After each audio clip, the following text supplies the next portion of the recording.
बिस्मिल्लाहिर्रहमानिर्रहीम। अस्सलाम वालेकुम ख़वातीन व हज़रात। फ़तेह की बात के साथ आज रज़ीना आलम आपके सामने हाज़िर है। इससे पहले जितने भी मेरे सेगमेंट हुए हैं, मुझे बड़ी खुशी है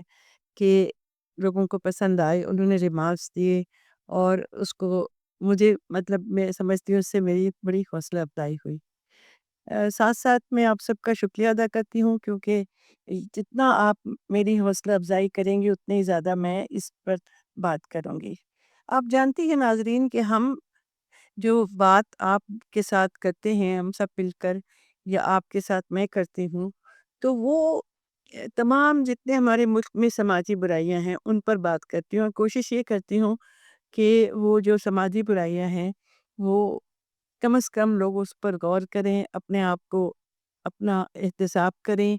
और देखें कि उसमें बेहतरी कैसे आई जाती है। और दूसरी मैं ये चाहती हूँ कि आप लोग उसमें साथ दें मेरा और उसको माशरे में उस बात को फैलाएं।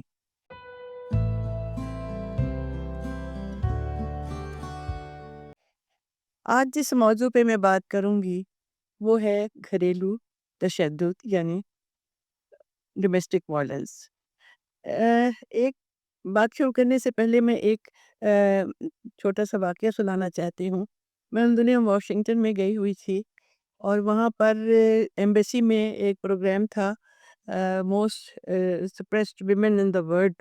और उसमें वो उन औरतों के बारे में दिखाते थे जो बहुत ज़्यादा जो हैं दबी हुई हैं। वो जब पाकिस्तान के लिए ये बात आई तो ज़रा मेरा दिल ख़राब हुआ कि हमारी ख़वातीन और जो हकीकत थी ज़ाहिर है वो उन्होंने दिखाई कि वो एक आदमी है जो कि बाल पकड़ कर एक खातून को बाहर ला रहा है, फिर उसके मार रहा है, फिर वो अंदर चली जाती है और फिर उसको लाता है बाहर। तो वो सब चीज़ें देखने के बाद जब प्रोग्राम ख़त्म हुआ, तो एक खातून ने मुझसे पूछा कि आपको भी मार पड़ती है? तो मैंने उनसे कहा कि जी, मेरे शौहर तो एक शरीफ आदमी हैं, ही इज़ अ थोड़ा जेंटलमैन, तो वो तो कहते हैं कि एक औरत को फूल से भी नहीं मारना चाहिए। लेकिन फिर दिल में सोचा कि बात तो सच है, मगर बात है रुसवाई की। नाज़रीन, अगर हम जायज़ा लें कि हमारे मुल्क में क्या हालात हैं और कहाँ-कहाँ ये तशद्दुद होता है ख़वातीन पर,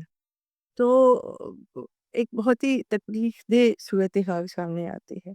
और वो ये है कि हमारे यहाँ हर साल हज़ारों ख़वातीन हैं जो कि बाकायदा अपने आप को रजिस्टर करवाती हैं और फ़ोन करके बताती हैं हेल्पलाइन में और दूसरी जगहों पर कि हमारे साथ तशद्दुद हो रहा है और उनकी टीम जाती है और उसको देखती है। लेकिन फिर मुझे उन्होंने बताया जो लोग रजिस्टर करते हैं कि जी जो रजिस्टर होती हैं वो 10% भी नहीं है। क्योंकि ख़वातीन अमूमन वहाँ नहीं जाती हैं, इसलिए कि ख़ानदान में और बरादरी में उनकी बदनामी होगी और शौहर जो तशद्दुद करता है वो और भी ज़्यादा सख्त हो जाएगा अपने तशद्दुद करने में। और इसके अलावा हर औरत की अपनी एक सेल्फ रिस्पेक्ट होती है। उसे अच्छा नहीं लगता कि वो जाकर वहाँ पे बताए कि उसको मार पड़ती है या वो मार खाती है। तो इस तरह जो इसकी तादाद है वो मैं समझती हूँ कि वो उतनी नहीं सामने आती जितनी कि है। अच्छा, अब हर तकलीफ़ के या हर जो भी किसी के साथ ज़्यादती या ज़ुल्म हो, तो उसकी कुछ सज़ाएँ होती हैं। लेकिन इसकी सज़ाएँ भी बस कुछ ऐसी हैं कि 1 साल की कैद और 1 लाख रुपए जुर्माना या इस तरह का। और लेकिन अगर वो ज़ख्मी हो जाए कोई ख़ातून, तो फिर उसके ज़ख्म के हिसाब से वो उसपे दफ़ा लगाते हैं कि कौन-सा सेक्शन उसमें लगना चाहिए। लेकिन उनके सवालात और उनकी बातचीत ऐसी होती है कि उससे मतलब जब वो लोग तफ्तीश करते हैं तो तफ्तीश के दौरान जो बात होती है वो ऐसी नहीं होती कि कोई शरीफ खातून वहाँ बैठकर और वो उसके सवाल और जवाब के साथ अपने आप को रखे, यानी कि वो जवाब दे और उनके सवाल सुने जो कि हर किस्म के होते हैं। तो इसलिए भी खवातीन हमारी वहाँ कम जाती हैं। तो अब आप देखें कि हम इस मसले का अब हल कैसे हो कि हमारे यहाँ इसके वाक़यात भी बहुत होते हैं और वो जो वाक़यात होते हैं उसमें से सामने भी नहीं आते और अगर सामने आएँ तो उसमें बेहतरी की सूरत इतनी नहीं निकलती। तो अब इस वजह से सवाल ये पैदा होता है कि हम और आप सोचें कि इसके लिए इसकी क्या वजूहात हैं और इसके लिए क्या करना चाहिए। नाज़रीन, मेरी तहकीक के मुताबिक جو وجوہات ہیں اس میں سب سے پہلے تو بنیادی وجہ یہ ہے کہ جب ہم لڑکے اور لڑکی کی تربیت کرتے ہیں تو اس وقت لڑکیوں کو ایک ترجیحی سلوک ملتا ہے، اور جس کی وجہ سے اس میں ایک ایسے جذبہ ہوتا ہے کہ جی میں جو ہوں وہ جو چاہوں کروں، یا وہ میں لڑکا ہوں تو مجھے ہر چیز کی اجازت ہے۔ تو اس قسم کی تربیت کا بھی بچوں پر برا اثر پڑتا ہے، اور وہی پھر بڑے ہو کر دیکھتے ہیں کہ اب مطلب وہ کچھ بھی کر سکتے ہیں، وہ ہاتھ بھی اٹھا سکتے ہیں اور مار بھی سکتے ہیں۔ دوسرے گھروں میں اکثر لڑائی جھگڑوں کے ساتھ ساتھ شوہر اور بیوی کے مار پیٹ کی نوبت آتی ہے، جو کہ میں نے ابھی بتایا ہے کہ جو گھریلو تشدد ہوتا ہے اس کا اثر بچوں پر بہت مختلف طریقے سے منفی پڑتا ہے، اور یہ صرف بچوں میں نہیں پڑتا، یہ پورے خاندان پہ پڑتا ہے، بلکہ پورے معاشرے پہ اس کا اثر پڑتا ہے، کیونکہ خاندان سے ہی تو معاشرہ بنتا ہے۔ تو اب وہ بچوں پر کیا اثر پڑتا ہے کہ ایک تو وہ شادی کے نام سے سہم جاتے ہیں، پھر وہ سمجھتے ہیں کہ شاید سارے جو ہے وہ مرد اسی طرح ہوتے ہوں گے، مارتے ہوں گے، تو وہ بھی بڑے ہو کر پھر وہ بھی شاید وہی قدم اٹھانے کے ان کو کوئی وہ نہیں ہوگی، رکاوٹ نہیں ہوگی، اور وہ پھر بڑے ہو کر وہ بھی مار پیٹ کو برا نہیں سمجھیں گے۔ دوسری بات یہ ہے کہ ایک ان کے جو اپنے آپ کو پروٹیکٹڈ نہیں سمجھتے جس گھر میں مار پیٹ ہوتی ہے، تو بچوں میں ایک احساس تحفظ جو ہے وہ نہیں رہتا، بلکہ ان کو یہ ہوتا ہے کہ عدم تحفظ کی وجہ سے وہ بچوں کی شخصیت پہ برا اثر پڑتا ہے۔ تو یہ سمجھنا کہ ہم اپنے شوہر سے علیحدگی نہ کریں بچوں کی وجہ سے کہ پھر بچوں کو باپ کا وہ نہیں ملے گا، اور وہ چونکہ بہت ضروری ہے کہ باپ کا ساتھ بچوں کے ساتھ، بچوں کی شخصیت پوری طرح اسی طرح اس وقت ڈیولپ ہوتی ہے جب ماں باپ اور دونوں مل کر اس کی پرورش اور تربیت کرے۔ لیکن جو نہیں ہوتا، مطلب اس کا یہ مطلب نہیں ہے کہ وہ مار کھاتی رہیں اور بچے وہ سارا منظر دیکھتے رہیں اور پھر بچوں پہ کوئی اثر نہیں پڑے گا، اس کا بھی انتہائی برا اثر پڑتا ہے۔ تو ایک تو یہ وجہ ہے کہ وہ اپنے ماں باپ کو اگر مار پیٹ کرتا دیکھے، پھر ایک وجہ سب سے زیادہ میں سمجھتی ہوں وہ یہ ہے کہ ہمارے یہاں منشیات کا استعمال بہت ہوتا ہے، اور مردوں کو جو ہے وہ اگر وہ مطلب افورڈ کرتے ہیں تو وہ پھر شراب پی کے اور اس طرح آتے ہیں گھر میں، اور گھر میں کوئی بھی بات ہو تو بس پھر وہ شروع ہو جاتے ہیں کہ مطلب ظاہر ہے وہ ہائپر ہو کے وہ بہت کچھ کر جاتے ہیں، اور اس میں مار پیٹ بھی شامل ہے۔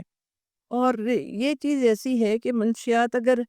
وہ شراب نہ بھی پئیں اور وہ اور کوئی نشہ کریں، جو کہ آج کل بہت سنا ہے یونیورسٹیز میں اور ہر جگہ پہ بہت عام ہے، تو وہ جو ان کو وہ چیز نہ ملے تو پھر وہ ہر قیمت پہ وہ حاصل کرنا چاہتے ہیں، کوئی پیسے نہ دے تو پھر وہ مار پیٹ پہ آتی ہے بات۔ تو اس طرح یہ ایک بہت ہی جو کہتے ہیں نا ام الخبائث چیز ہے منشیات کا استعمال، تو ہر برائی کی جڑ ہے۔ تو اس وجہ سے اس کے لیے بھی کوئی کنٹرول اگر ہو تو پھر وہی مطلب اب جب ہم سد باب پہ آئیں گے تو یہ بات کریں گے، لیکن یہ بھی ایک وجہ ہو سکتی ہے۔ اس کے علاوہ ہمارے دفتروں میں جو ماحول ہوتا ہے اس کی بھی ٹینشن مردوں پہ کافی ہوتی ہے، کیونکہ دیکھیے پیسہ کمانا جو ہے نا وہ کوئی اتنا آسان نہیں ہوتا۔ شاید جو گھریلو عورتیں ہیں وہ خواتین ہیں وہ سوچتی ہیں کہ وہ جاتے ہیں اور تھوڑا بہت کام کرتے ہیں اور آ جاتے ہیں، ایسی نہیں ہے، وہاں پہ بہت زیادہ لیگ پولنگ بھی ہوتی ہے، وہاں پہ بہت زیادہ ایک دوسرے ساتھ کمپٹیشن ہوتا ہے، اور کبھی حق ملتا ہے کبھی حق نہیں بھی ملتا، تو وہ ساری ٹینشن جو ہے وہ اگر آ کر اپنی بیوی پہ کوئی اتارے تو وہ بھی ایک بہت تکلیف دہ چیز ہے کہ وہ بھی ایک وجہ بن سکتی ہے کہ اس وجہ سے آ کے وہ بیوی کے ساتھ جھگڑا فساد کرے اور مار پیٹ کرے۔ تو جو ایک آخری وجہ میں سمجھتی ہوں، آخری کیا مطلب بہت ہی زیادہ ہے، وہ یہ ہے کہ جب شوہر اور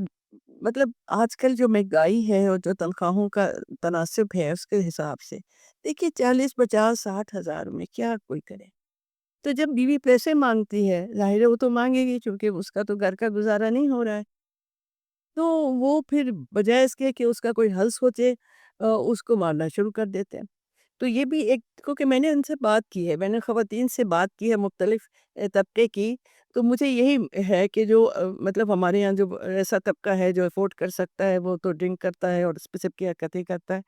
لیکن جو غریب یا مطلب آ، درمیانے یا اوسط درجے کے لوگ ہیں وہ بھی اپنی نوکریوں سے جب آتے ہیں اور تنخواہ کم ہوتی ہے، اخراجات زیادہ ہوتے ہیں، بچوں کی پڑھائی بھی ہے، یہ بھی ہے وہ بھی ہے، تو اس کی وجہ سے بھی اکثر گھرانوں میں लड़ाई होती है और जो है वो उसको मार-पीट तक नौबत आती है। तो ये जो मार-पीट तक नौबत आए और उसकी वजूहात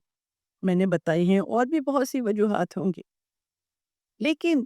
एक बात तो मुसम्मम है कि वजह कोई भी हो, औरत पर हाथ उठाना इनफरादी तौर पर और इज्तिमाई तौर पर, यानी ना मुआशरा उसको बर्दाश्त करे और ना वो शख्स, वो खातून जिसको मार पड़ रही है, वो एक्सेप्टेबल किसी कीमत पर भी नहीं हो सकता। यहाँ एक वाक़या मैं आपको बताना चाहती हूँ कि हमारे पड़ोस में एक खातून थी और वो पूरा ख़ानदान वहाँ रह रहा था और वहाँ से मार-पीट की आवाज़ें आती थीं, रोने की आवाज़ें आती थीं। तो एक दफ़ा वो मेरे पास आईं किसी अपने काम से, तो वो मतलब अपने ज़ख्म वग़ैरह उनके थे, तो उसके लिए पूछने कि मैं इसका क्या करूँ? या मैं किसी मुझे आप किसी डॉक्टर के पास ले जाएँ जो वो बताएँ, काफ़ी नील-वील पड़े हुए थे।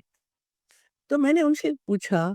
कि देखिए, ये जो चोटें हैं आपकी, ये कितनी तकलीफ़-देह हैं। तो मुझसे कहने लगी कि तकलीफ़ चोटों की नहीं है मेरी बहन, सबसे ज़्यादा तकलीफ़ मेरी रूह को है, मेरे पूरे वजूद को है। जितनी तकलीफ़ मेरे जिस्म पे है, उससे ज़्यादा मेरी रूह ज़ख्मी है। और ये सुनकर वाक़ई मैंने सोचा कि एक औरत को मारना-पीटना, उसकी पूरी शख्सियत को ना, उसको एक, वो कहने लगी कि मुझे अपने आप से घिन आती है। अब सोचने की बात ये है, आप सबके लिए और मेरे लिए, कि एक औरत क्या करे, जिसको मार पड़ती है, जिसको उसका शौहर रोज़ या 1 दिन छोड़कर या कभी भी वो उसके ऊपर हाथ उठाता है और उसको मारता है। और जो तकलीफ़ वो उठाती है जिस्मानी और रूहानी, उसको ख़त्म करने के लिए हम क्या करें? तो ये एक बड़ा मुश्किल सवाल है, और लेकिन इसका सोचना और इस पर अमल करना बहुत ज़रूरी है। देखिए, सबसे पहले तो मैं बचपन पे आती हूँ कि जब बच्चा छोटा होता है तो उसको फिर आप उसकी परवरिश ही बहुत ज़्यादा उसकी पूरी ज़िंदगी पर हावी होती है। तो उसकी परवरिश और फिर उसके बाद उसकी तरबियत करते वक़्त ये ज़रूर देखें कि घर में वो बहन है अगर तो, और वो जो भाई है वो बहन पर हाथ ना उठाए। और लड़कों को कहा जाए कि बहन को या और नहीं मारते, वो कल को अपने घर जाएगी तो क्या सोचेगी? इस तरह करके ना बच्चों को, कि वो बहन पे हाथ उठाना या वैसे किसी खातून को अपने जो है उनको, उनके ऊपर खातून की इज़्ज़त करना, ये सिखाएँ। देखिए, ये सबसे बड़ी बेइज़्ज़ती है जो औरत को मार पड़ती है। तो इस तरह हम कर सकते हैं, और लड़कियों को भी तरबियत के वक़्त ये बताया जाए कि आप जो है ना वो अपनी इज़्ज़त पे कभी कॉम्प्रोमाइज़ ना करें, अपनी रिस्पेक्ट पे, अपने ऑनर पे खुद। और एक चीज़ जो कि सबक हम सबको सीखना चाहिए, और हमें भी बचपन से बताया गया कि कहते थे अपनी इज़्ज़त अपने हाथ, कि वो भी लड़कियों को चाहिए कि वो खुद भी इस चीज़ का ख़्याल रखें। लेकिन अब वो क्या करें? अगर वो अलहदा होती हैं, तो वो सोचती हैं कि मैं कहाँ जाऊँ? अगर वो थोड़ी-सी मतलब इतना है कि वो अफ़ोर्ड कर सकती हैं अलग रहना, और उनके पास कोई हुनर है, जैसे आजकल लड़कियाँ कर रही हैं, उसके बावजूद भी वो जो बच्चों पे असर पड़ता है, वो चीज़ भी वो सोचती हैं। लेकिन बच्चों पे इस पर भी बहुत बुरा असर पड़ता है कि अगर घर में मार-पीट हो, तो अब एक औरत क्या करे? अब ये एक बहुत बड़ा क्वेश्चन मार्क है आप सबके लिए। कि औरत को क्या करना चाहिए। तो जो मेरा ख़्याल है, या मेरी जो सोच है, या मेरा जो तजुर्बा है, वो तो ये कहता है कि सबसे पहले कोशिश यही करनी चाहिए कि निभा करे, क्योंकि मैं वैसे घर तोड़ने पर बिलीव नहीं करती। लेकिन हालत मजबूरी उसको करना पड़ता है। जैसे इंसान किसी मर्ज़ को ख़त्म करने के लिए कड़वी दवाएँ खाता है, इसी तरह उसको कड़वी गोली समझ के निकलना पड़ता है। क्योंकि देखिए, खुला लेने का किसी को भी दिल नहीं चाहता अपने शौहर के साथ, वो बच्चों की वज़ह से। लेकिन अगर मार-पीट इतनी ज़्यादा हो और फिर उसकी इज़्ज़त पर जो आँच आती है, जो उसकी उसकी हालत होती है, जो बच्चों की हालत होती है, उस दोनों का अगर मुकाबला करें, तो इससे बेहतर है कि अगर अलहदी हो और फिर दोनों अपनी-अपनी जगह अपने फ़राइज़ पूरे करें, बच्चों को मतलब ओन करें, डिसोन ना करें, तो फिर वो बच्चों पर भी कम असर होता है। वैसे असर तो होता है, लेकिन कम होता है, अगर वो बच्चों के साथ अच्छा सलूक करें। तो ये सोचना गलत है कि अगर हम मार खाते रहें और यहाँ पे रहें तो हमारे बच्चे बड़े ज़बरदस्त होंगे। वो बच्चों के ऊपर जो बुरा असर पड़ता है, उसको हमें नज़र के सामने रखना चाहिए। उसके अलावा देखिए, मनशियात का इस्तेमाल, वो तो हम कहते हैं कि उसके लिए भी बाकायदा एक مہم چلانی چاہیے، اور اس پر میں علیحدہ سے بھی بات کروں گی انشاءاللہ، لیکن اس پر ایک باقاعدہ مہم چلانے کی ضرورت ہے، کیونکہ یہ جو منشیات کا استعمال ہے یہ بھی ان چیزوں کو فروغ دیتا ہے یا ان چیزوں کا سبب بنتا ہے۔ اب ہم دیکھیں کہ اب یہ جو خواتین ہیں ہماری،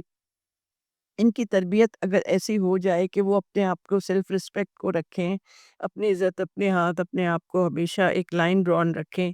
اور اس پہ کبھی کسی کو نہ آنے دیں۔ اور ایک چیز یہ بھی میں سوچتی ہوں ہمیشہ کہ دیکھیے، کچھ لوگ تو ہوتے ہیں جو کہ آ، آتے کے ساتھ ہی مارنا شروع کر دیتے ہیں، لیکن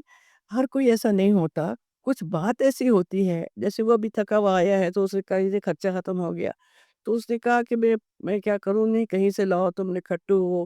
یا اپنے رشتہ داروں کے سامنے اسے ڈگریڈ کرنا، اس کا مذاق اڑانا، دوستوں کے سامنے مذاق اڑانا، یہ چیزیں ایسی ہیں جو کہ مرد بہت بری طرح